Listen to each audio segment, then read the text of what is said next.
My Cabinet colleagues, Excellencies and distinguished guests, ladies and gentlemen.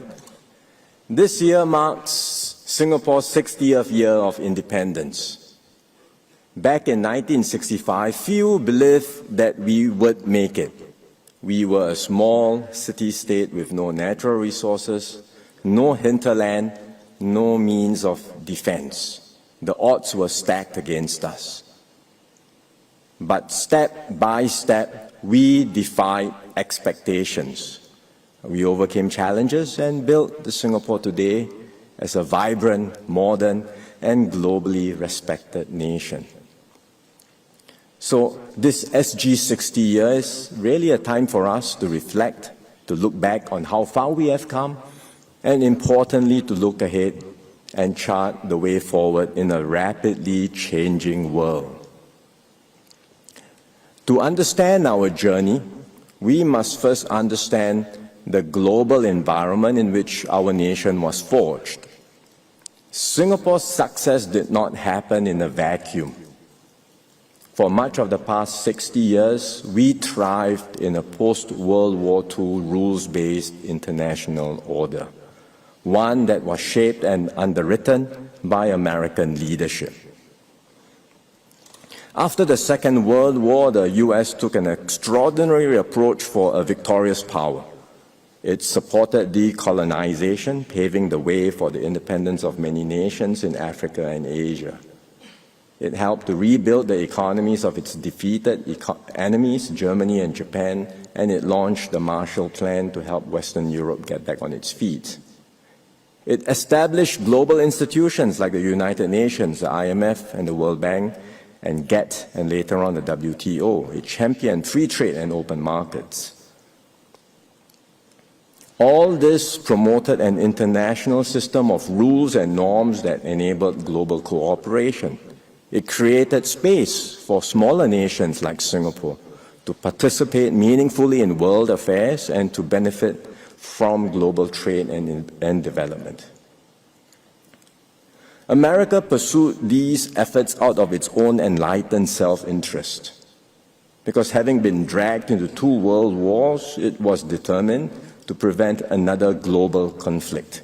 And it believed that applying its power to uphold such a global order, it could foster peace and prosperity, not just for the world, but also for itself.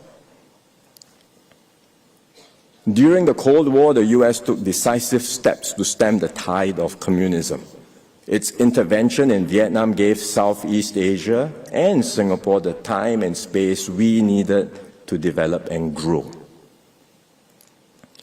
The Vietnam War remains controversial, and so what we say about it may not be universally accepted, even in America itself.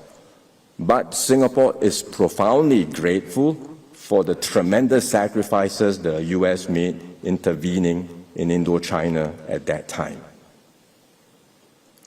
Then, when the Soviet Union collapsed in 1991, the U.S. stood alone as a sole superpower.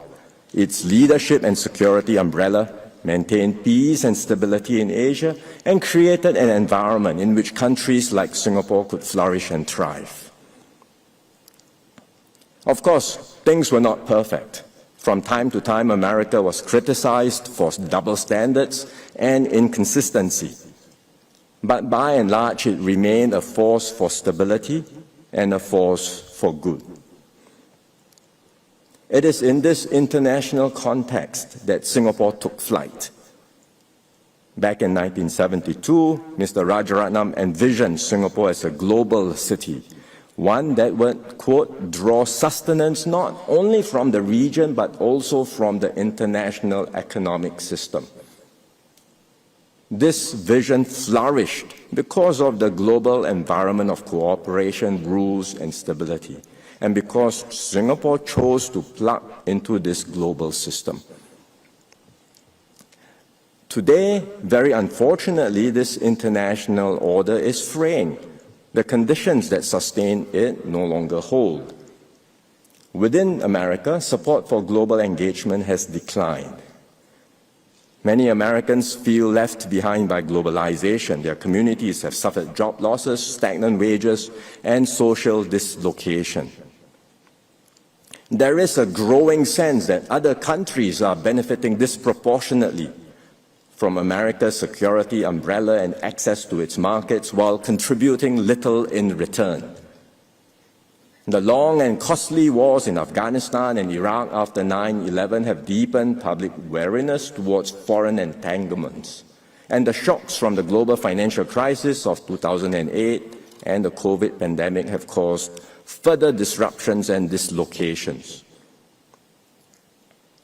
So there is now a strong and growing impulse within America to turn inward, to focus on its own domestic priorities and to scale back costly overseas commitments. This shift is evident under the current American administration. The U.S. Secretary of State Marco Rubio himself highlighted that the unique role of the U.S. was an, quote, anomaly and a product of the end of the Cold War. It was an anomaly and a product of the end of the Cold War. But this sentiment is not limited to one party alone. It reflects deeper structural changes in American society, that the U.S. can no longer afford to lead the world in resolving every problem, and it now needs to cut back on what it does abroad.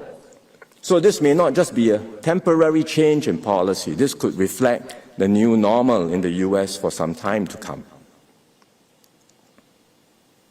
At the same time, China has emerged as a near-peer competitor of the U.S. China has benefited immensely from this U.S.-led order. And today, a new generation of Chinese, raised in an era of rapid growth and national revival, believe that the East is rising and the West is declining. They are also more assertive, determined to correct the perceived humiliations of the past and to secure what they see as China's rightful place in the world. America and China are now locked in a fierce contest for global supremacy. Neither country wants open conflict, but there is deep mistrust and suspicion on both sides. Miscalculations, especially over flashpoints like Taiwan, could trigger a broader and more dangerous escalation.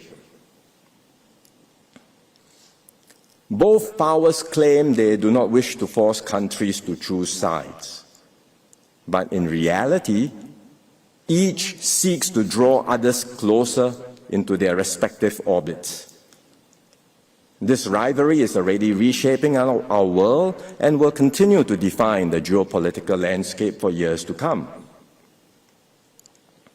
So we are in the midst of a messy transition globally. To what? Nobody can tell. America is stepping back from its traditional role as the guarantor of order and the world's policeman. But neither China nor any other country is willing or able to fill the vacuum. So nations are turning inward, prioritizing their own narrow interests. The once rising tide of global cooperation that defined the past decades is giving way to one of growing competition and distrust. And as a result, the world is becoming more fragmented and disorderly. Amidst these geopolitical realities, countries everywhere are re-examining their strategic assumptions and recalibrating their policies. In Europe, many were surprised by America's ambiguity on security guarantees for Ukraine and NATO and its uneven treatment of allies and partners.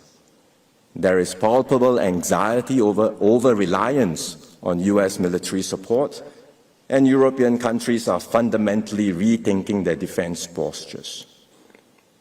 France has raised the idea of extending its nuclear umbrella to other European partners, for example.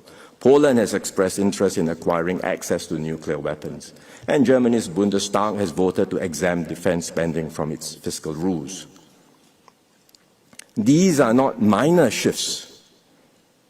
They reflect a deeper and more fundamental realization in Europe that the post-Cold War peace dividend is over, and Europe must now reinvest in its own defense and resilience. In Asia, these developments are being watched just as closely. The former Japanese Prime Minister Fumio Kishida once warned that Ukraine today may be East Asia tomorrow. That warning carries greater weight and urgency today. The abrupt recalibration in American support for Europe has prompted Asian countries to question the durability of America's commitment to the region. In his first trip to Asia, the U.S. Secretary of Defense Pete Hegseth sought to reassure regional partners. He said, and I quote, "America first does not mean America alone," and that the U.S. would prioritize and shift to Asia in a way that is unprecedented and establish the deterrence necessary to prevent war. Even so, countries will take steps to strengthen their own capabilities, just in case help does not arrive in time. They will remember that President Obama once declared that U.S. was rebalancing towards Asia, but this stance was not sustained in subsequent U.S. administrations. So that's why in both Japan and South Korea, public debate over defense has intensified. There are calls to bolster deterrence, including through enhanced missile and air defenses, and even discussions once considered taboo about acquiring nuclear weapons. What was once unthinkable is now openly contemplated. So all this marks a major psychological shift across the region. And if these trends persist, it could reshape Asia's strategic balance in fundamental ways, leading to heightened military buildup, riskier deterrence postures, and a more brittle regional security environment. Alongside growing geopolitical unease, we are seeing growing turbulence in the international economic system. There is a well-known adage in international economics about the trilemma between economic interdependence, economic security, and geopolitical competition. Only two can coexist at the same time, but not all three. So after the end of the Cold War, geopolitical tensions subsided. Hence, countries could embrace interdependence while maintaining a broad sense of economic security. Today, geopolitical competition has returned with a vengeance. The major powers no longer feel economically secure. So something's got to give. And where economic interdependence was once seen as a virtue, it is now seen as a vulnerability. And therefore, governments are responding by localizing production, building up self-sufficiency, and reasserting greater control over critical supply chains and strategic industries. Economic instruments like tariffs, export controls, and sanctions are being used not for market purposes, but as instruments of statecraft to advance national interest. Well, these trends are not new, but they have reached a new intensity with the latest U.S. tariff moves. The U.S. has since postponed most of its reciprocal tariffs, but there is little comfort in this, because the current baseline tariff rates are still much higher than what they used to be, and the changes have already caused great uncertainty for businesses everywhere. No company can comfortably plan long-term investments while knowing that the tariff rates could be changed at a moment's notice. Moreover, the U.S. and China are entering a full-blown tariff trade war.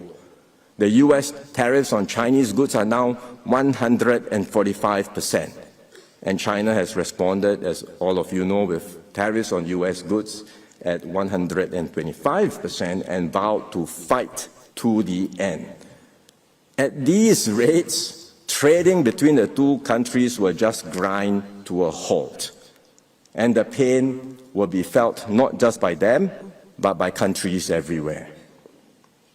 For now, neither side wants to back down. There are no obvious off-ramps, no easy paths to de-escalate.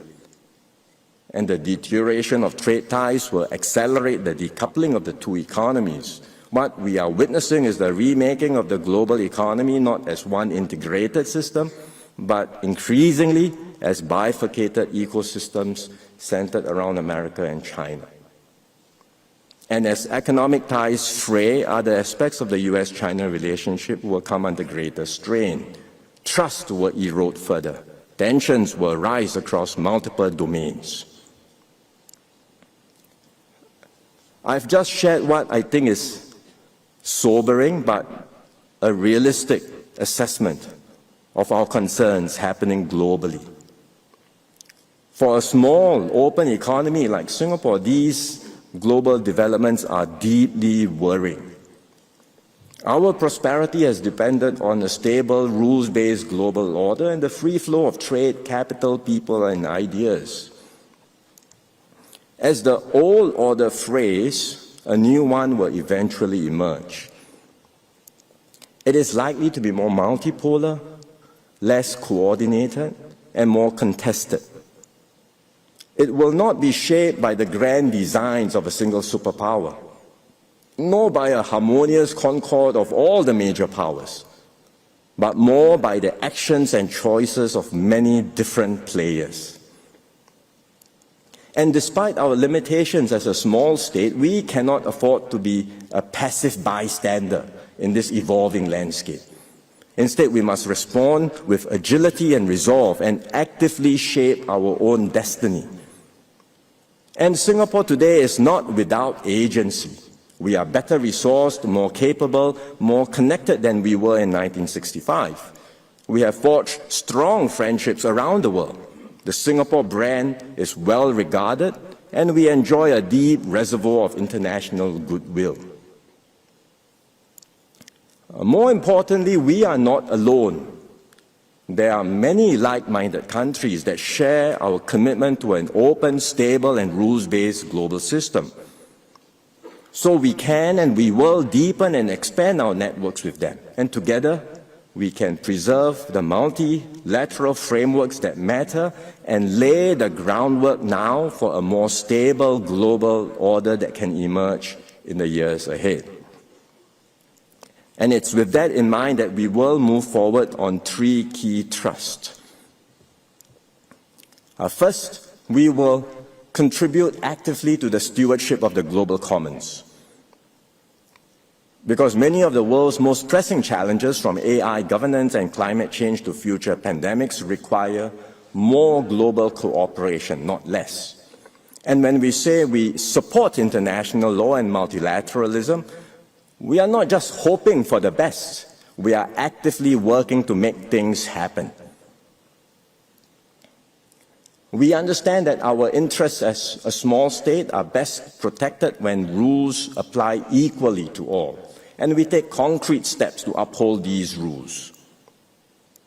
So Singapore has consistently played a constructive role in multilateral forums, not by grandstanding, but by building consensus and finding solutions. Most recently, our Ambassador Rina Lee led the successful UN negotiations on the High Seas Treaty on Biodiversity, a landmark agreement that strengthens global governance over marine areas beyond national jurisdiction. It's a remarkable achievement, and it shows that despite a fraught geopolitical environment, it is still possible for the world to come together to find consensus. We have nominated Rina as a candidate to serve as a judge at the International Court of Justice. It's a reflection of our continued commitment to the rule of law in international affairs. Singapore can also serve as an incubator for practical ideas and initiatives.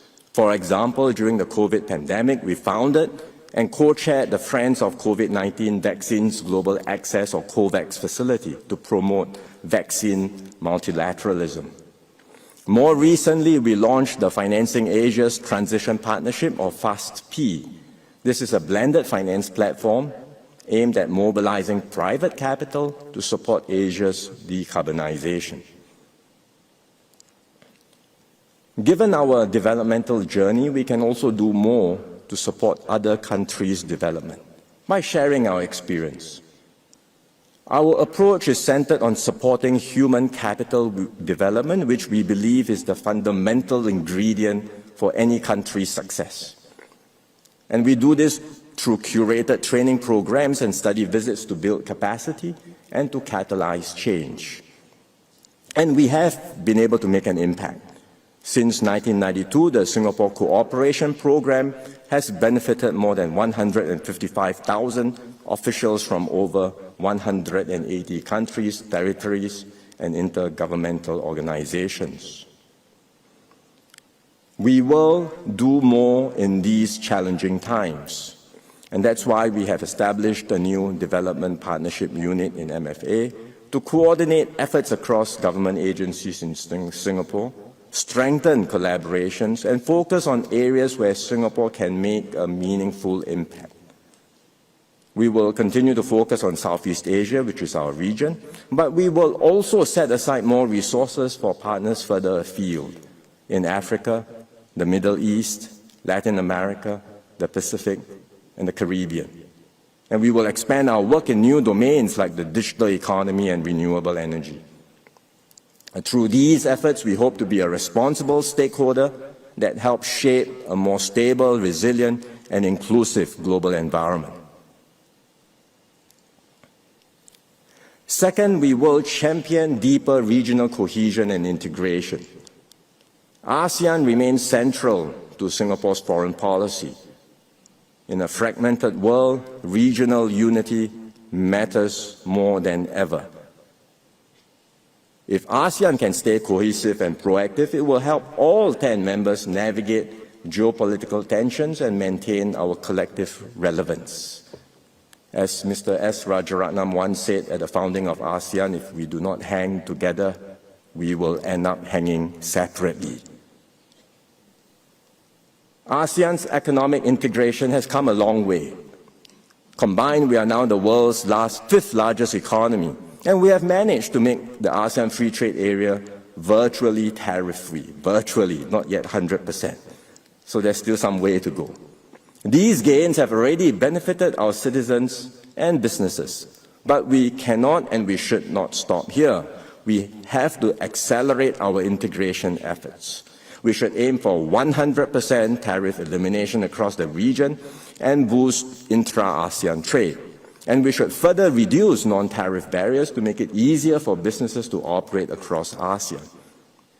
We should also conclude the ASEAN Digital Economy Framework Agreement and upgrade our FTAs with key partners like China, India, and the Republic of Korea. We should also accelerate the development of the ASEAN power grid by facilitating cross-border electricity trade. The grid will help our region to transition faster to green energy, draw in new investments, create better jobs, and strengthen our collective energy security. Beyond our immediate neighborhood, ASEAN has over the decades built an open and inclusive regional architecture. Through forums like the East Asia Summit, we bring all the major powers to the same table and give them a stake in our region's success. Complementing the EAS, we have the ASEAN Outlook on the Indo-Pacific. This emphasizes openness, inclusivity, and cooperation. It explicitly rejects zero-sum competition or dominance by any single power. So Singapore will work with the Malaysian chair of ASEAN and our EAS partners to translate the AOIP's vision into concrete projects and initiatives. We hope this will bolster the relevance of ASEAN and the EAS. And when Singapore takes over the ASEAN chair in 2027, which will also mark ASEAN's 60th anniversary, we will use the opportunity to deepen regional integration and ensure that ASEAN remains a vital and credible anchor for peace and prosperity in Asia. Thirdly, we will strengthen our global network of partnerships.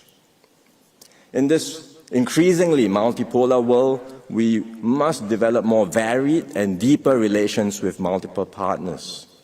Because the more connected we are, the more resilient we will be, and the better we can navigate uncertainty and withstand shocks. Economically, we are already plugged into major networks and frameworks like the CPTPP, RCEP, and an extensive network of FTAs. These give us market access and insulation against rising protectionism. But we must go further to reinforce the multilateral trading system and preserve open flows of trade and investment. Over the past week, I've spoken with counterparts from Malaysia, Japan, New Zealand, the UK, and the EU. We represent different countries across different regions, but we all agreed on one thing. The world needs more cooperation, not less. And we must not retreat into protectionism or isolationism. One idea we are pursuing is greater collaboration between the CPTPP and the EU. The UK is already in the CPTPP, and there are several economies keen to join as members. The CPTPP and the EU combined represent around 30% of the world's GDP. A formal partnership between the two entities can facilitate trade and investment flows and help to uphold the key principles of the rules-based trading system. Another idea is to strengthen the ASEAN-EU strategic partnership. The EU has been a dialogue partner since 1977. It already has FTAs with Singapore and Vietnam, and is pursuing trade arrangements with other ASEAN countries. So deeper collaboration between our regions on concrete projects can help us make progress towards the eventual goal of an ASEAN-EU FTA and unlock the potential of our combined market of over 1 billion people. Beyond economic partnerships, we are deepening and expanding strategic partnerships with like-minded countries, including Australia, New Zealand, India, France, Germany, Republic of Korea, Saudi Arabia, the UK, and Vietnam. We are reaching out to new frontiers in the Middle East, Africa, and Latin America. In the Middle East, the Gulf countries are growing rapidly and positioning themselves as key geopolitical players in their own right.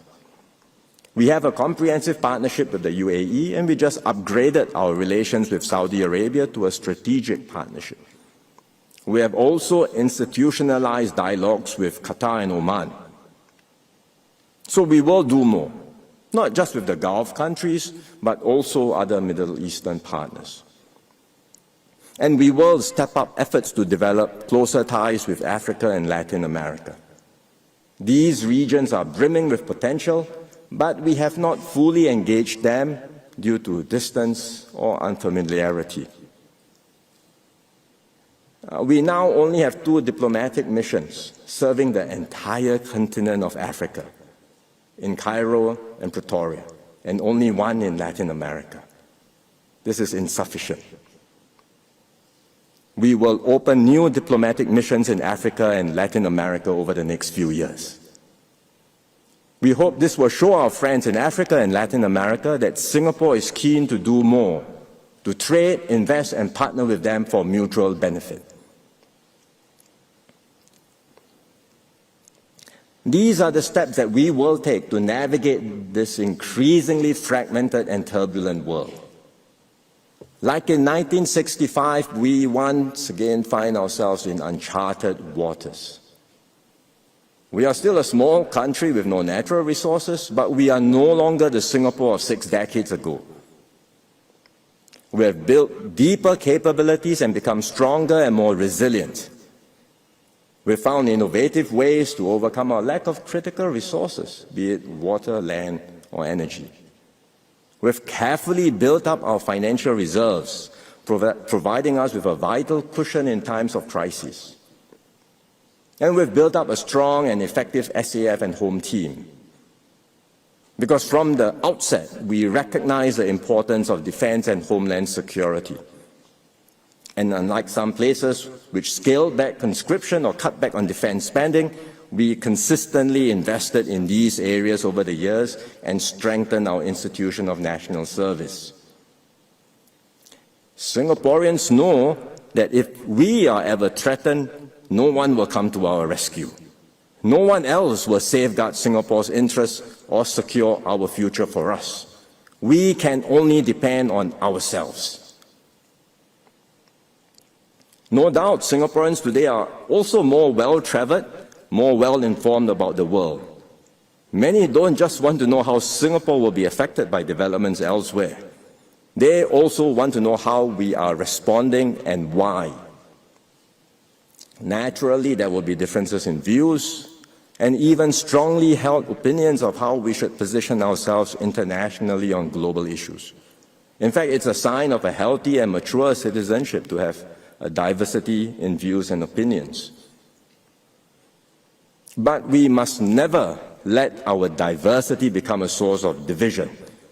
And in an increasingly fractious and polarized world, we must hold fast to what binds us together: a sense of mutual respect, shared purpose, and the conviction that what unites us is far stronger than anything that can divide us. Ultimately, Singapore's survival and success in this uncertain world will not rest only on the actions of its leaders or the efforts of our diplomats abroad, capable as they are, and we do have very capable diplomats. In the end, it depends on all of us as Singaporeans, our belief in our nation, and our shared sense of responsibility to protect our home and our fellow citizens. Singapore may be an island, but we cannot have an island mentality. We have to look out for one another. We have to strengthen our bonds of fellowship within our society and with others beyond our shores. This applies not just to us individually, but as a nation too. Even if other countries turn inward, we have to remain open. Open to ideas, open to partnerships, and open to opportunity. We have no choice, because that has always been Singapore's way. Not to retreat, but to reach out. Not to build barriers, but to build bridges. For centuries, Singapore has served as a safe harbor and a natural meeting point for cultures, commerce, and exchange. Be it as the maritime town of Temasek, or as a free trading entrepôt in the British Empire, or as today's sovereign global city-state. Before the advent of the steam engine, ships traversing the region were at the mercy of the monsoon winds, which brought rough seas, unpredictable weather, and unfavorable winds. Ships would often have to find safe harbor and wait for the winds to clear or to turn favorable before carrying on their journey.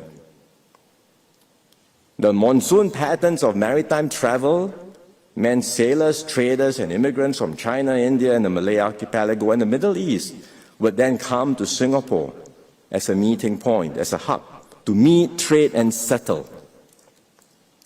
Today, the monsoon winds are blowing again. But we do not need to cower, and we certainly will not capitulate. We cannot control the global currents, but we can chart our own course with courage, foresight, and skill. So Singapore will continue to be a safe harbor, a global emporium, and a trusted hub for all sides to engage. In so doing, we will ensure that our people can earn a good living and generate products, ideas, and contributions that bring value to ourselves and also to the world. So let us not fear, let us stay united and weather the storms ahead as one people. Let us continue to turn our vulnerabilities into strength, and let us stay true to the spirit that built this nation and ensure this little red dot continues to shine brightly as a beacon of hope, stability, and purpose on the world stage. Thank you very much.